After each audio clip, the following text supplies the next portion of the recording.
Amigos y suscriptores de YouTube, el día de hoy estamos en Argamasilla de Calatrava. Esto es por Ciudad Real. Estamos en España y vamos a estoy aquí con Pablo, véanlo, saluda Pablo. Saludo, Pablo. Vamos a una de las empresas más icónicas de la cuchillería española y ni más ni menos que se trata de Muela. Así que acompáñenme a este video que se va a poner chingón.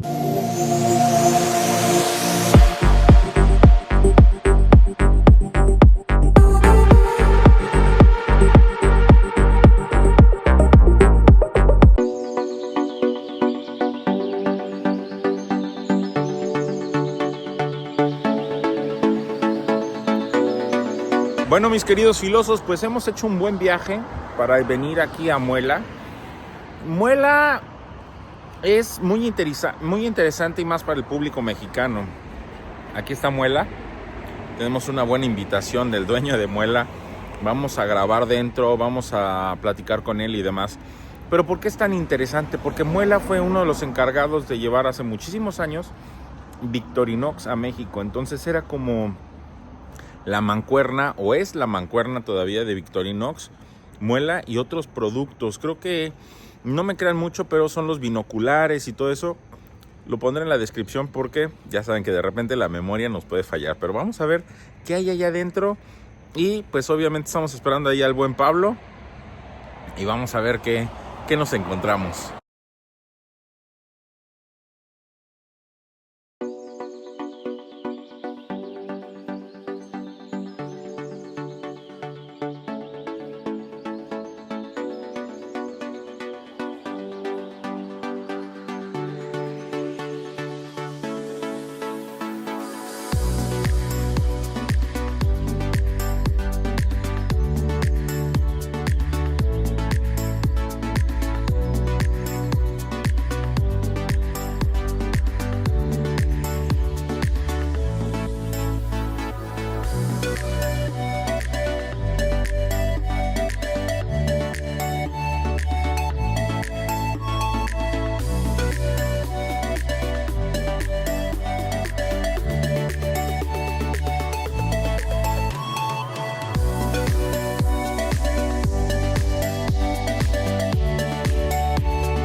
Si ya llegaste hasta aquí, suscríbete, no te cuesta nada y me ayudas bastante. Así que suscríbete ya.